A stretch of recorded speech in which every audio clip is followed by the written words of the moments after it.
ఏడాదిలో మహారాజేది లోకాన ఉన్న అందరికన్నా చక్కనైన చిన్నది తన ఒడిలో పుట్టింది అంటున్నది.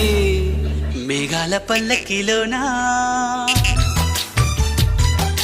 మేఘాల పల్లకిలోన దిగి వచ్చింది దేవకన్య మిలమిల మెరిసిన శశికళ చినుకుల కురిసిన హరివిల్లా.